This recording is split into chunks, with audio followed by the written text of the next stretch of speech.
Thank you very much, Rabbi. It's a pleasure to be here. Thank you for your kind words, transforming the newspaper, all that stuff that I don't know, but I sincerely appreciate it. Back in 1947, there was a kibbutz up in northern Israel that decided to hold a vote one day and to join the war effort. People knew war would be coming once Israel declared independence. The Haganah was getting ready here in Tel Aviv. There was the headquarters at the Bayit HaAdom, the Red House, not far from here where the Haganah headquarters were located.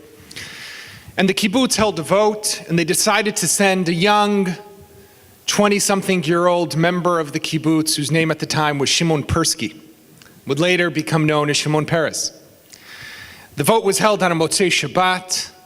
They chose young Shimon, stuffed a few liras into his pocket, and sent him on his way. Sunday morning, he arrives here in Tel Aviv, takes a long bus journey. He arrives in Tel Aviv, walks into the Red House, says, "I'm here. What do you want to do with me?" The great Shimon Peres, who we all know, right? The president, the prime minister, the foreign minister, the elder statesman, Israel's finest diplomat, to become one day, walks into this house and says, "I'm here." Everyone looks at him and says, "We don't have anything for you. Who are you? What do you think you're supposed to do?" So he mills around a bit, tries to buy some time, burn some time, finds another friend of his, says, "It's me, Shimon, I'm here. What would you like to do with me?" Now, Peres told me the story. I had the opportunity to sit with him. He was one of the last interviews I did for the book. About 2-3 months before he passed away, was still so sharp, was incredible. He says, "I'm here. What do you want to do with me?" Again, they say, "We don't have anything for you." But down the hall is the office of the Haganah commander. His name at the time was Yaakov Dori. Go sit inside his office, and if something comes up, we'll come get you. So Peres walks down the hall, sits in this office, pulls up a chair behind this big wooden desk, starts to get a little bored, and starts opening up the drawers. He opens up a drawer.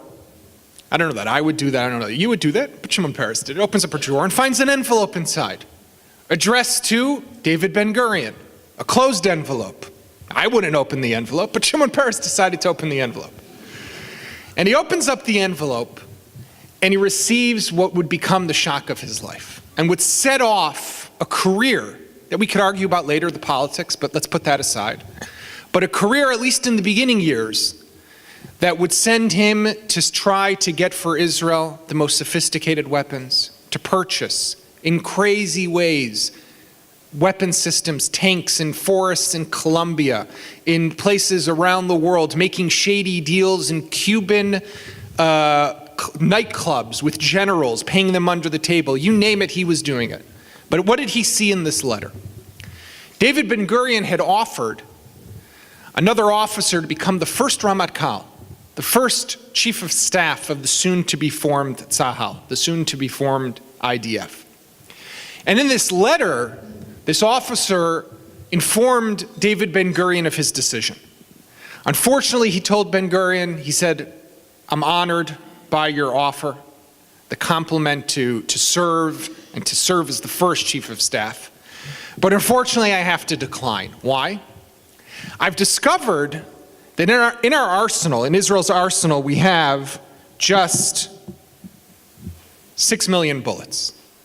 And according to my estimate, we will need about 1 million bullets a day in the war that will come. And I'm not willing to be chief of staff for just 6 days. That was the sense back in 1947. That Israel, when the War of Independence would break out, would not last more than 6 days. We had a 6-day war. That would come later in 1967. This was the war we were meant to survive. This was the war that we were just supposed to get going with as a state. And this officer was not willing to take up this role because he didn't want to be the chief of staff that eventually was the one who saw to the end of the just formed newly state of Israel. That's how dire the situation was. Now, it's incredible when I think about it today, where we were just 70 years ago and where we are today. In Jewish thought, in Jewish history, I actually read about this in the paper today. When we think about 70 years, in my lifetime, I'm still relatively young, just a mere 39. But when you look at 70 years It's nothing. It's a little blip on our timeline, which goes back millennia, right? What is 70 years in the Jewish timeline? It's nothing. But when you think about where we've come, how far we've come, and what we've achieved, it's astonishing, right? Just from a weapons perspective. Now, Ari will talk a little later, I think, just about Iron Dome, and more go deeper into what Iron Dome has done for Israel. But if you look back at what Israel's success, in my opinion, where it comes from, we had our back up against the wall from the beginning. From day one, we had no resources here, right? I think we always have to say, when I think about it for a moment, Baruch Hashem, that we only discovered gas now. Because imagine for a moment, had in 1948 we would have discovered gas, all these like billions of dollars now worth of gas just off the coast here. We would have become no different than any of the other Arab states in this region, right? Who rely on one resource, their oil. We would have relied on our gas. We wouldn't have relied on the one resource that we ended up having to rely on when our back was up against the wall, and that was the Jewish brain. We had one resource, that was the human capital that flowed into this country as the state was formed. The refugees from Europe, the refugees from the Middle East and North Africa who came here, that was the resource we had. So I want to fast forward for a moment to 1968. We're just a year after the Six-Day War, even half a year, just a few months. And we're on one side of the Suez and the Egyptians are on the other side. And we have a real problem. We can't see what's happening on the other side of the Suez Canal. Now it's no wider than maybe a football field, right? Not even 100 yards. That was the Suez back at the time. But we can't see what's happening. So one officer comes up with an idea. We'll build a tower on top of a tank, stand on top of this tower, and peer over the border. Well, that works until one day an Egyptian sniper takes a shot at this soldier, and they can no longer stand inside this tower that they've built. The Air Force comes up with an idea. We'll fly our aircraft. We can't fly over the border because that would be a violation of the ceasefire terms. That could instigate a new war. So we'll fly on the Israeli side, very high altitude, out of range of the Egyptian SAM, surface-to-air missile systems. We'll fly on an angle so our cameras can take photos of what's happening. They do that, photos come back, no good, can't see anything. Right now, all we need to know is, are the Egyptians, are they amassing tanks? Are they amassing land bridges? Are they amassing armored personnel carriers? What's happening? Artillery batteries? Are they preparing for an invasion to get back to Sinai that we've just conquered? So then they come up with the master plan. The Mossad takes a spy, sends him to Europe, from Europe to Cairo, from Cairo drives all the way up to the Suez Canal, takes some photos secretly, drives back to Cairo, flies back to Europe, comes back to Israel, all to see what's happening over there. Right? The photos come back, they're developed, and people are going crazy. They see that there's a land bridge that the Egyptians have placed not far from the waterway, not far from the Suez. Maybe the Egyptians are preparing for war. This all takes place in the Kiryat, in the IDF military headquarters not far from here, at the entrance to Tel Aviv. Now there's one officer there who says this is crazy. This is Meshuggah. It doesn't make sense. To see what's happening over there, we have to go like this. We have to take a Mossad spy, send him to Europe, to Cairo, up to the Suez and back again. There's got to be an easier way to do this. He's driving home from work. He actually lives nowadays in Mevaseret. He's in his 80s. Very nice fellow. Shabtai Brill is his name. He's driving back from work that day. He was serving in Amman in Agaf HaModin in military intelligence. And he remembers that he saw a movie not long ago, a few weeks before, and I'm told that back then in the 1960s, in the movies before the feature film, there was the newsreel, right? That's the way it used to be. So in the newsreel, they showed an American Jewish kid who, for his bar mitzvah gift, got a toy airplane. And as he's driving in the car, he says to himself, one second, why can't we take a toy airplane, take a camera on a timer, glue it, tape it, attach it somehow to the bottom of this toy airplane, and fly it and take pictures? To make a long story short, the Israeli consulate in New York City, anyone from New York, right on 42nd and 2nd, okay? So they send a member of the defense delegation to a toy store. You might remember it used to be on 5th Avenue, right across from the Plaza Hotel, FAO Schwartz, right? They go in there, they buy 2, 3 toy airplanes, a couple of spare wheels, spare propellers, some spare engines. They fly them back to Israel in the diplomatic pouch, right? Because they don't, no, you couldn't even get toy airplanes back then in Israel, but they don't want anyone asking too many questions. Why are some Israeli flying with so many toy airplanes back to Israel? And in July of 1969, the maiden flight of a drone takes off right near the Suez, flies over Ismailia, takes pictures of what's happening on the Suez on the Egyptian side. You see the cables, you see the fortifications, you can see everything. Incredible. This was the first flight of a drone pretty much in the world. And all it was a toy airplane with a remote control and a German camera. It was called a robot camera. It was connected to the bottom in an interval of about every 5-10 seconds. It would just snap a photo. Right? You didn't have buttons then that you could take with a remote control picture. But the pictures came back and they were incredible. What's amazing, though, if you think about it for a moment, is that what started on the shores of the Suez Canal in 1969, today, in 2018, but already years, about almost 5, 6, 7 years ago, Israel started exporting over $1 billion a year in drone technology. So what started less than 50 years ago is today bringing into this country billions and billions of dollars. Right? Israel has become a world superpower when it comes to drones. Israel has become a world superpower, not just when it comes to drones, but our focus is on smaller systems. Right? We're not building aircraft, although we proved that we could back with the Lavi. The one big system that we build is the big platform is the Merkava tank. Right? We could build we could do anything, but our focus is on the smaller scale things, like drones, like microsatellites. But talk about satellites for a moment. I actually wrote a story last week about how Israel, in my opinion, is making a mistake now with its satellite, with the communications satellite industry. But how did our satellites begin? So 1977, Anwar Sadat, makes his historic visit to Jerusalem. You probably all remember, right? Comes, no more war, no more bloodshed, it's time for peace. Him and Begin embrace. And it's clear that Israel is heading towards a withdrawal from the Sinai. For there to be peace, there needs to be withdrawal. But the problem is, again, how are we going to see what's happening in the Sinai? We need the Sinai because that's the buffer between Israel proper, as we know it, and Egypt. Now, Egypt will invade the Sinai. We'll have time to prepare Tel Aviv, prepare Jerusalem, prepare the rest of the country. But if we no longer have the Sinai, then they could be inside Israel within seconds, minutes. So how are we going to be able to keep track of what's happening? Again, you can't fly, once there's peace, you can't just fly aircraft over the Sinai Peninsula and see what's happening. It would be a violation of the peace agreement. So there's one officer who comes up with an idea. We're going to build an Israeli satellite. Everyone else this officer was also from military intelligence at the time.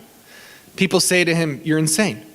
Who had satellites at the time, back in late 1970s? China, the United States, the Soviet Union, France, India. The United Kingdom had just launched a satellite into space. You know how many years before that? Just about 7 years earlier, right? This was the stuff of world superpowers, not of a tiny little country like Israel, which didn't even have the ability to launch ballistic missiles into space, which Ari knows a lot more about than I do, but we couldn't launch satellites or even build a satellite. But Israel went ahead and did it. And I think that when you look at the bigger picture of what is the secret to our success, it's a combination. It's a combination of our threat matrix. It's the fact that from inception, from day one, we've had our back up against the wall. Still today, unfortunately, for better or for worse, probably more for worse, we have enemies that surround us that still call for our annihilation. But what that did is what Chaim Eshed, the man who came up with the idea for the satellite, told me, and it's a phrase I'll never forget: the shadow of the guillotine sharpens the mind. Is that when you are living under a threat, you have no choice but to become creative. You have no choice but to innovate. You have no choice but to rely on that one resource you have, which is the Jewish brain. We didn't have weapons that we could build at the time. We didn't have people who were selling us weapons. When we needed more bullets back in the 1940s, you know what we did down near Rehovot? Under a laundromat in a bakery, right? Machon Ayalon, the Ayalon Institute. We built a little black market type of factory underground, covered by a bakery, covered by a laundromat to cover up the noise. And that's where we produced bullets, because we didn't have bullets. With lipstick casings, right? The cover of lipstick casings, that's how we were making our bullets. But that's what someone does when they have no choice. We have that threat matrix. We have the fact that we have our back up against the wall. But we also have is the military service in this country. And the military service in this country, the fact that once upon a time it was almost everyone who served in the army, now it's a little different. That's a whole separate conversation and challenge in of itself. But the fact that we all almost serve in the military, what that does is it breaks down barriers. And I'll tell you a short story. So I met with this general, Ron Kaddish. Despite his name, he's not Jewish. But he was the head, Ari probably remembers his name, he was the head of the Missile Defense Agency back in the United States, not too long ago, about 10, 15 years ago. But in the 1990s, he was an Air Force officer, he was the head of the F-16 program. And the Americans were having significant problems with their F-16s. Outside of the United States, which country has the largest fleet of F-16s? Israel. So he comes here with a delegation to meet with Israeli Air Force officers, to try to discuss what problems they have. You know, the G on when you fly with the F-16, pilots were passing out, planes were crashing. They wanted to brainstorm together what could be done. So he leads this delegation. They go to Tel Aviv Air Force Base. He's given a tour of the base. He sees the squadrons. He looks at the aircraft that participated in the bombing back in 1981 of the Osirak reactor, the F-16s back then. He sees the markings on the planes, very impressed. And then they go into the briefing room. And they have a big meeting, each side with their delegation, the American side, the Israeli side. And they're talking and they're discussing. And then in the back of the room, so he's sitting with a one-star Israeli general, a brigadier general, a Tataluf, the head of the base. He's a colonel. In the back of the room, someone starts yelling at the Israeli general, yelling at him. And then he starts yelling back at him. And he doesn't say anything, it was all in Hebrew. But after the meeting, he says, who was that guy? He says, oh, he was a mechanic. What do you mean a mechanic? Not an officer? No, some non-commissioned officer. Not even an officer. He was blown away.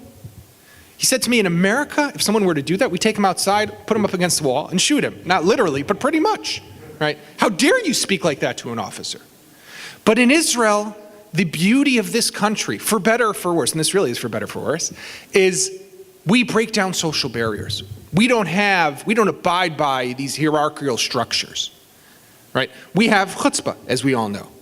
But that chutzpah enables a free flow and a free exchange of ideas and information. The fact that the ranks on our shoulders mean nothing enables people to talk to one another at the same level. And that enables people to be questioned, to be second-guessed. And when you're second-guessed, you have to think again.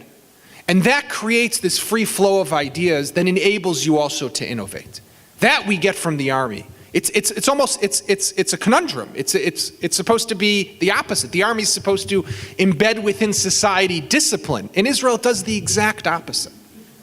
But it's that beauty that creates not just this, it created what I called the weapon wizards, but also what eventually morphed into Startup Nation. That is the secret to our success. Now, 70 years later, the question is, and just with this I'll finish, we look at the challenges that we have on the horizon. Iran, which is entrenching itself in Syria, Syria itself, which is now still destabilized, restabilizing, the threats that we face from there. What will happen just in a few weeks when President Trump, if he does pull out of the Iran nuclear agreement, what does that mean for Iran? Will Iran pull out? Will Iran then break out towards a nuclear weapon? Looking at the larger region, Hezbollah with its 130,000 rockets and missiles now, which is 5-6 times what it had back in the Second Lebanon War, now with the ability to strike anywhere inside the country, making a war there look completely different than it did in the past. What about what's happening in Gaza as we speak? There are again protests along the border for the 3rd, 4th week now straight. But the terror tunnels, one that was just discovered again this week, right, the 5th just in the span of a few months, shows how grave the threats are that we face. But at the same time, we also can't ignore the fact that 70 years after our establishment, we are more powerful than we've ever been. not just militarily. When you look around the region, and I don't want to underestimate or diminish the value and the gravity of the threats that we face. Those 130,000 rockets that Hezbollah has, we'll be able to smack them and hit them hard and, as some officers say, hit them back to kingdom come. But at the end of the day, they'll be able to cause damage, devastation, destruction, casualties. There will be deaths. Those Hamas terror tunnels, if one works and they come in and they sneak into a kibbutz and they massacre people, God forbid, that could be the scale potentially of an Israeli type of 9/11. But at the same time, when you look around our borders, there is no threat of an enemy that can invade our country, that can conquer territory, that poses to us today an existential threat. That's a change. That's a different reality from where we were for pretty much most of our existence as a state, when we genuinely feared enemies invading and conquering our territory and pushing us into the sea and destroying us as a state. We have threats, but we are powerful. We're powerful as a military. We're powerful with our economy, 4% projected growth.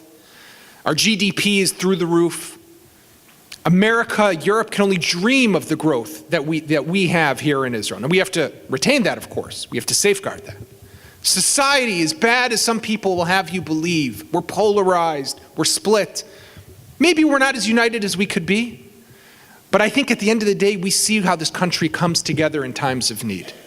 I don't know if you had the opportunity, but yesterday at the Israel Prize ceremony, if you get the chance, even though it's in Hebrew, watch the speech by Miriam Peretz, the mother of 2 officers who were killed in battle, one in Lebanon, one in Gaza, who received the award yesterday. A beautiful speech, but speaks about what our people really, what we really stand for, and what we can really achieve when we stand together.